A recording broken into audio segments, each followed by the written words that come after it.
Delina here. I haven't been here for quite a while.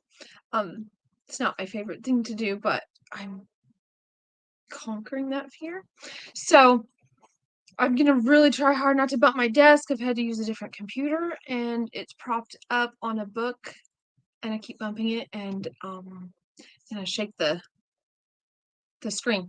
So we're gonna get started with what I've been promising for a while. And then we all got sick. Well, there was the holidays, and then we got sick during what we here in Oklahoma call the Arctic blast, and we don't get those. So I guess it was kind of a blessing that we were sick at the same time that um, the world was freezing, and we haven't seen the sun in several days. So, anyways, moving on.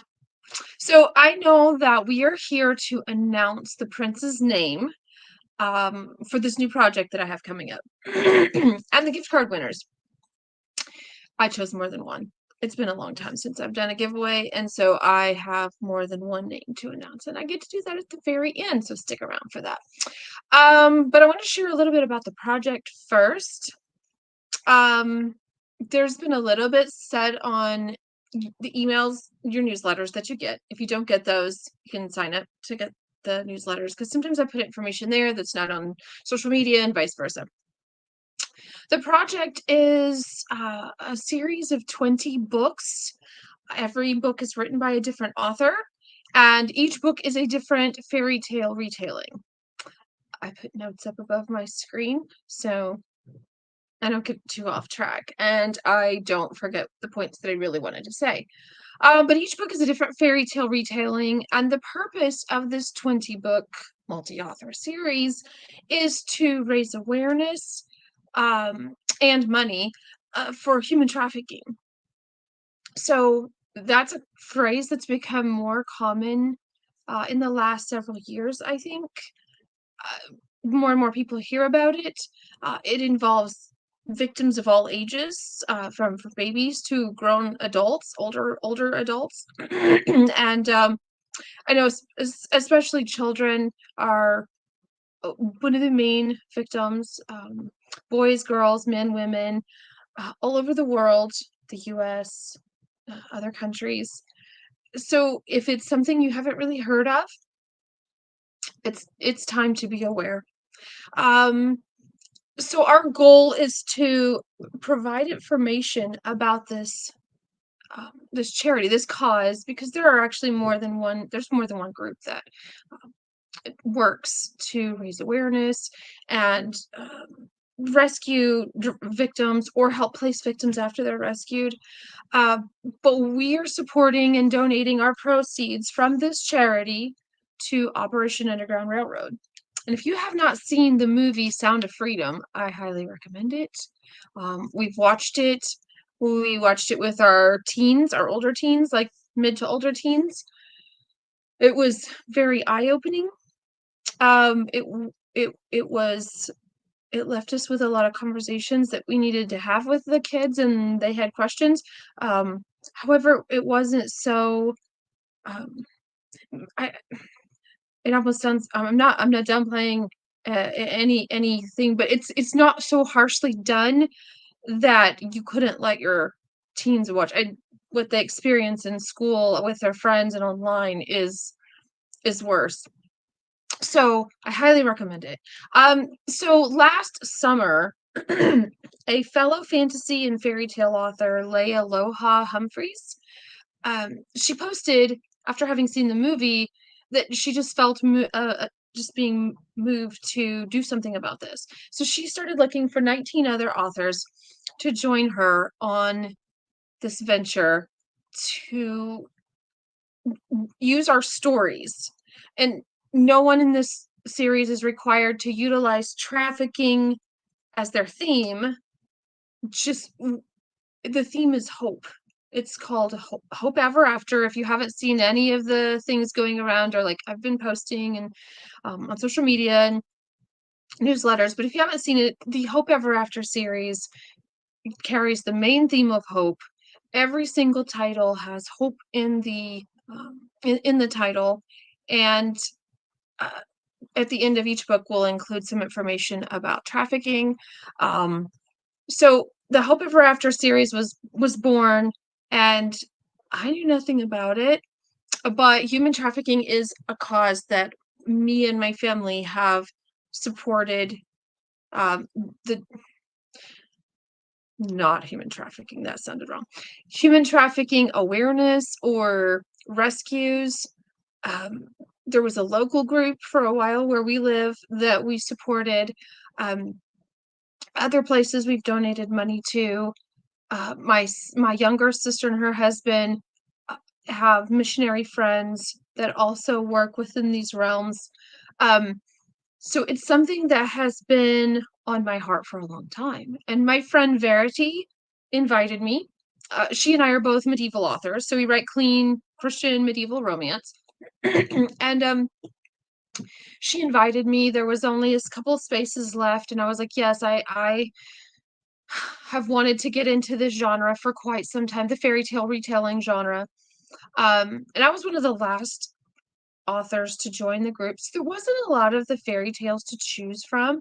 And I will have another video on another day talking about why I chose the fairy tale that I did choose. But that's not what we're talking about today. Um, so I joined this group, and there are 19 other amazing women. Um, they are wonderful. They're allowing me to join their group. I know a lot of them knew each other, or they've already written in the genre, so a lot of them were already familiar with each other. They've been so very welcoming. I If you haven't read any of their books yet, I have already posted on social media and in my newsletter um, the names of the other authors in this project, and you'll see it over the next few months. You'll see it a lot. It'll be everywhere on my stuff and on theirs. Um, but if you have read any of theirs, I would be very interested in knowing which ones you've read, or um, if you have already been a big fan of any of these authors. So let's. Sorry, my dog wants in. I'm not letting him in. So every single book, I mentioned this in the Hope Ever After series, will uh, share the theme of hope. Okay, there might be a little glitch there. I did have to pause it. Turns out my kid wanted in, not my dog. So anyways, now I gotta remember where I was. So I know I already mentioned that every book has it has a theme of hope in it, along with other tropes that are really popular that everybody likes. I'm not going to talk about the tropes today either. Some of the stories are mashups of more than one story or folklore. Not spoiling those, although some of them have been posting. I'm letting those authors talk about and share about that. Probably after the cover reveals next week, we'll probably you'll probably see a whole lot more about that. Um, so every author uh, gets to write in her own style. Some of them are writing in their story is set in their own world, or that they either have already published or that they are working to publish. So by reading their book in the series, that will help connect you to the rest of the world that they have. Some are using magical elements, some are not. Um, some write first person, some write third. So it'll be really cool to see all the various stories and how everybody tells their version of a fairy tale retelling. Each book is going to be a standalone, so you do not have to read the series in order to um, to follow along. You can read it in any order you want. There will be some authors who connect with friends and maybe their world is connected on a map, or they're sharing characters or something. So you might see some crossovers and stuff. But that's about as connected as that will be. Other than there's a couple of little Easter eggs that's thrown in there. I'll get to those in a second. The one of the authors in the series, her name is Kayla, I believe. You say her name, last name Eshba. I'm always horribly afraid I'm going to butcher somebody's name. So Kayla, if I said your last name wrong, I'm sorry. She created and donated the 20 beautiful covers for this series, and that is a huge blessing to authors to not have to pay for their covers, and they all line up and they all match. I can't wait for you to see them. So next week is cover reveal. There will be 4 revealed each day, Monday, Tuesday, Wednesday, Thursday, Friday. So keep an eye out on Facebook and Instagram to see these. That's so that we don't inundate your emails. That everybody's just taking to social media to share the 4 that are being revealed that day. Mine is being revealed on Thursday, the 1st, February 1st. Um, I enjoy cover reveals. I like once it's done, it's like, oh, well, now everybody knows. And now I wish I had another surprise picture to share. So we get to do that 5 days in a row. So once the paperbacks release, if you purchase all 20 of them, then they make a rainbow. And the rainbow that is used in our series is the one that represents God's rainbow and his promise to us. So that's a fun little piece. The first book is coming out on Wednesday, March 6th. And then a new one will release every single Wednesday until the last one on July 17th. So my book, A Faithful Hope, releases on May 29th. So we're going to talk about mine for a minute. My book, we'll cover more things in the series in the next few weeks and months as we go. We'll talk about other things, but so A Faithful Hope, I've wanted to dive into the fairy tale world for a while. I began writing a fairy tale a few years ago, and then I stopped because I realized, as much as I have loved fairy tales ever since I was a little bitty girl, and I liked some of the weird ones, I liked all the common ones. Some of them I knew by heart. The way they were written, the originals, some of them are kind of twisted and weird. And then you have the ones that were written more for kids, and that's not, I couldn't write them that way, and I hadn't read any newer fairy tales. So in the last few years, I've read several uh, modern, uh, well, like fairy tale settings, not necessarily contemporary, but modern written fairy tale retellings. So I could kind of get an idea of how you mix those worlds together and you're not telling the original fairy tales the way they used to be. So the book that I began writing a few years ago will now be book number 2 in my fairy tale world. A beautiful, a faithful hope will stay in this series for an extended period of time. Eventually, when everybody starts maybe moving their books over to their own series, it will become number 1 in my fairy tale mashup retelling world. Book number 2 has been partially written and outlined for a very long time, and number 3, I give a hint about that here in just a few minutes.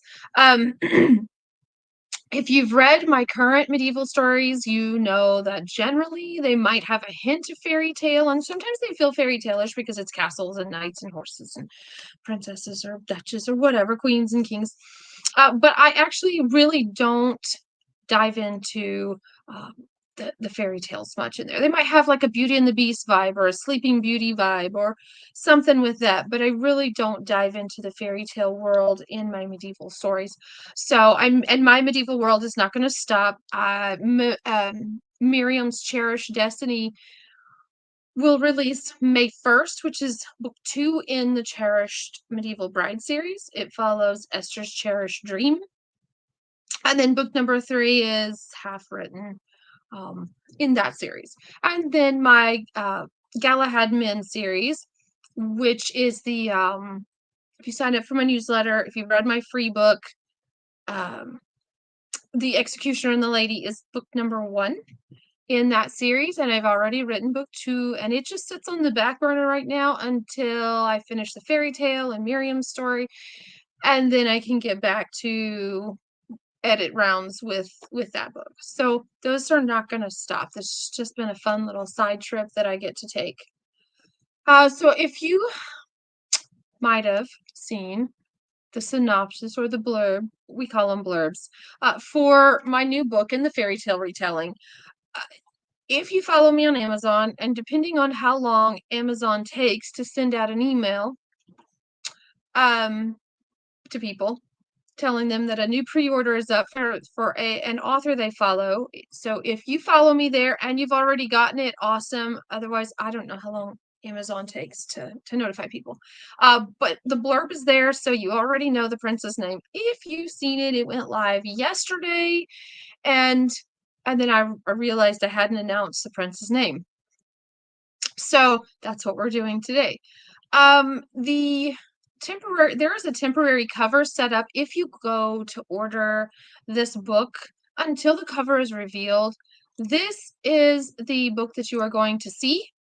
All of our books are set up this way temporarily as a way to get them posted everywhere and start getting some pre-orders, start getting getting people to talk about it, because like the first one is releasing in like was that like 5 weeks or something? I don't math well. I word well, but I don't math well.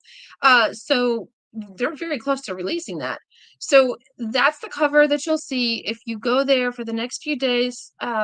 You're going to see that cover. My cover is, so next Thursday on February 1st, it'll release, the cover will, and then probably however long it takes on Amazon to change it, that you'll see the new cover of my book start showing up there, and you won't see this one anymore. These are just placeholders. So several weeks ago, I asked for help naming my prince in this book. I had a name picked out. It was already chosen. So I had several picked out, and I could not settle on it. And I put way too much thought into names and what they mean and all that stuff. And so I could not pick. And so I decided to ask everybody, and I had a lot of really great response on my email, and I had with my newsletter, and then I had a lot of responses on Facebook. And there were some obvious favorites. We are going to throw this up here. So we had Nikolai, we had Sterling, Evander, Gabriel, Leopold from Kate and Leopold, one of my favorite movies, Beckett, and Lucius. So if you saw that picture, those were the ones I had it narrowed down to. I could not decide. They all seemed to kind of fit him. And since they're favorites, I'm pretty sure I'm going to find a reason to use all of those names at some point. And probably in main characters or like best friend side characters. I'm not going to make my back just a unknown character. So it was going to be Thaddeus. I had his name picked out. He was Thaddeus. He was going to be Tad. There's a reason he needed to have a nickname. I know a lot of, and I write a lot of medieval times, and I know fairy tales are way more you can adventure into worlds a little bit more. You don't have to stick to a lot of the social norms in medieval times. And so I was going to call him Tad, and somebody already had a Thaddeus in the series. So I was going between Nikolai and Lucius, but it just didn't quite seem to fit. It just seemed like there was just this one little thing that didn't match. Plus, there was a secret element that I knew about my prince that I did not put out on Facebook or in my email that kept making me lean just slightly away from that. I loved Evander. Like, Evander got so many votes, and I loved it so much. But we already have a Xander in the series. So I have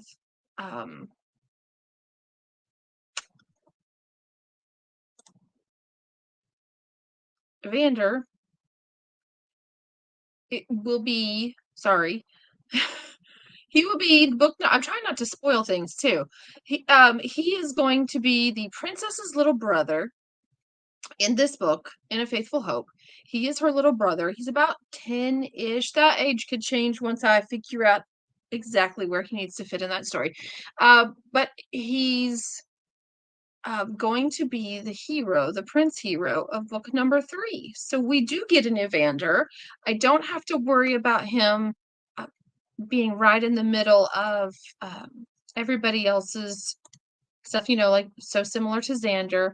So Evander gets to have his own story later, and I know so little about him, so I have a while to dream his world up, or dream him up. So who did I pick for my prince's name? Well, it was Sterling. He got a lot of votes. It seems to fit. I'll show you some inspiration pictures shortly. Sterling means, since I have such a love for names and what they mean, it means of high quality and pure.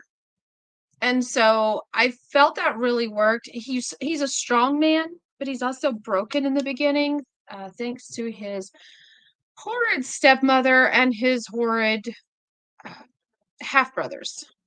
Naturally, it's a fairy tale. I want to call them step brothers, but they're not. They're half brothers. So in most fairy tales, there is a ugly stepsister character. It's stereotypical. A lot of them have it. You rarely get the brother in there, but you always get an ugly stepsister. So I have decided to add horrid, almost handsome half brothers. I changed the title. It was fun. I probably wouldn't use it repeatedly through the book, but they are the horrid, almost handsome half brothers. There's just something about they just are really good looking.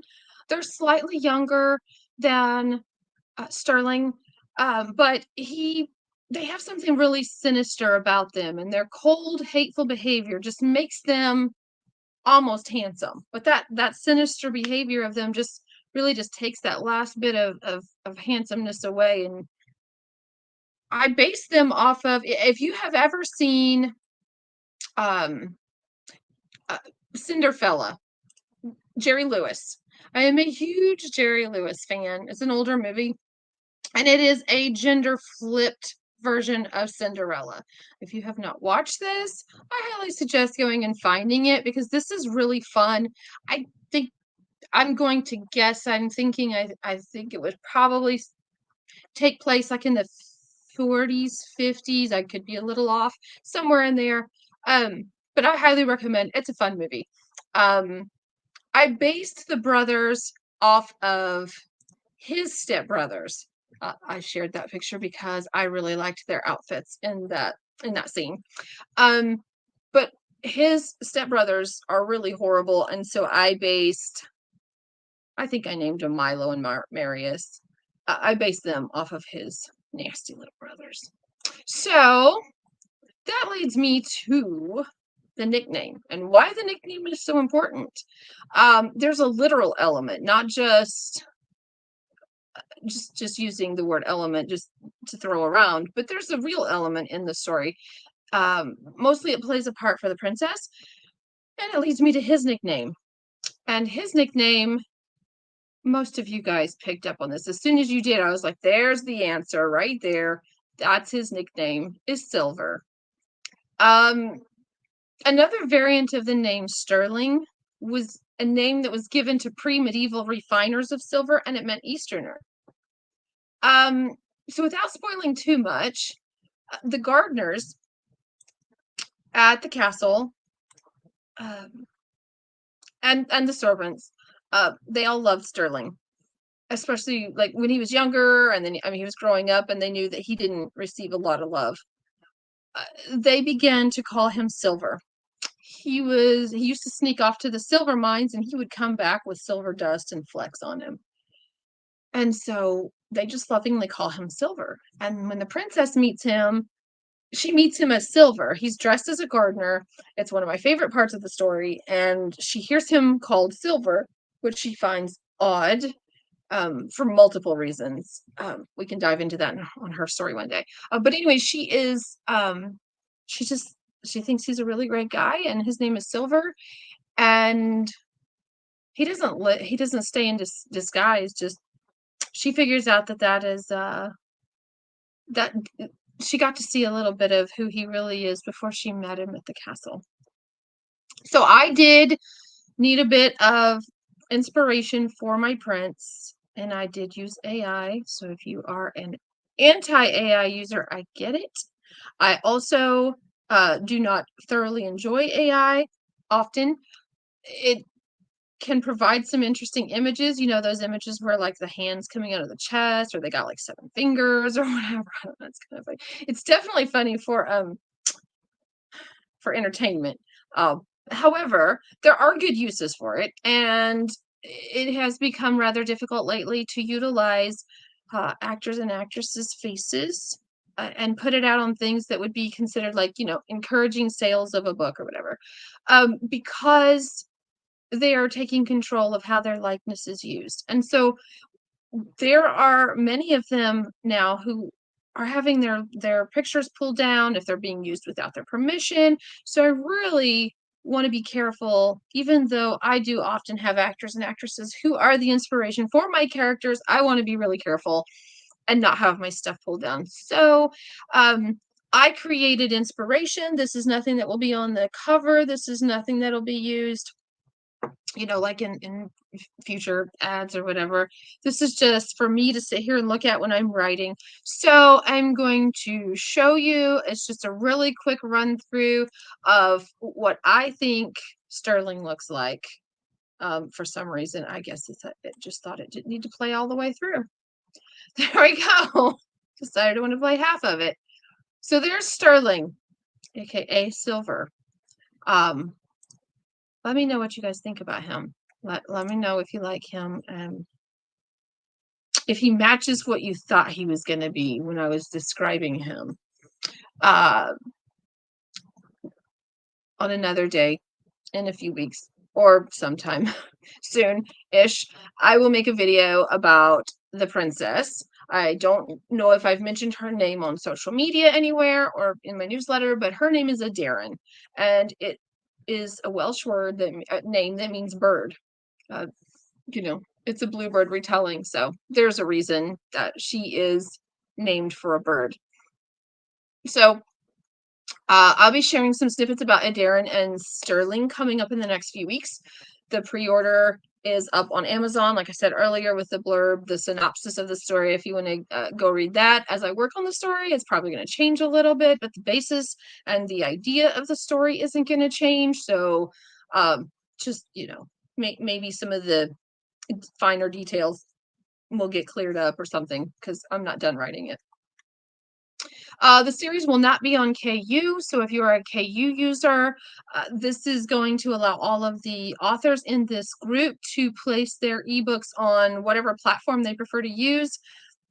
We have authors that are not just US based, they're from other countries, many who are already established, and then there will be paperbacks when the books release.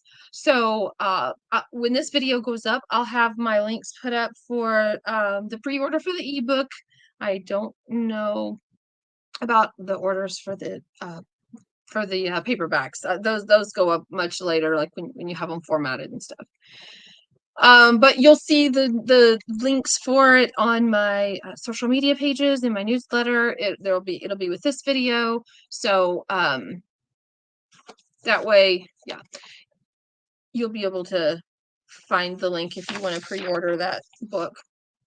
So the last before I get to the names, my nose has been itching all night. I am so sorry. And I really don't want to cut this and re-record. So this image has been popping up. If you've seen this, that gives you a little bit of a hint of the cover of my book. I'm so anxious. I just wanted to throw it up here, but I know better. I know that we are waiting until everybody has gone through their turns for putting them out there, but it is so beautiful. And I will spoil this one. My girl has red hair, and I love it. And it works so well in my story that I get to write her with, and her hair is beautiful in this cover. So I can't wait for you to get to see that. I have I'm going to announce the gift card winners. You guys responded so well. So I did the little wheel spinner thing. I chose a winner from Facebook fan page. And then I chose one from everyone who responded to my newsletter email. And then, because there were so many great people who said Sterling and then nicknamed him Silver, I did a drawing between those people who chose Sterling. So all three winners get a $10 Amazon gift card. So the first winner for for the $10 gift card from my Facebook page is Kathleen Anderson. Congratulations. And I will send you a message. Actually, I'll probably just tag you at the bottom, like in the comments of this video, and then I will send you a private message. But if you get this and you haven't heard from me yet, then just shoot me a message. Newsletter email is Joyce Nunn. So if you are here on my Facebook, you'll see this. If not, you're going to be getting an email from me. And then for those who chose sterling silver as my as a suggestion, you get a $10 gift card. Gabrielle Wilson. Sorry, I almost got that name wrong. It was Gabrielle Wilson. I will tag you in this video, and I will also message you on Messenger. I think that was all I have. Again, I'm going to post all the links. I hope you guys have a great weekend, and I will catch up with you guys soon with some with a video about my princess. I will talk to everyone later. Have a great weekend.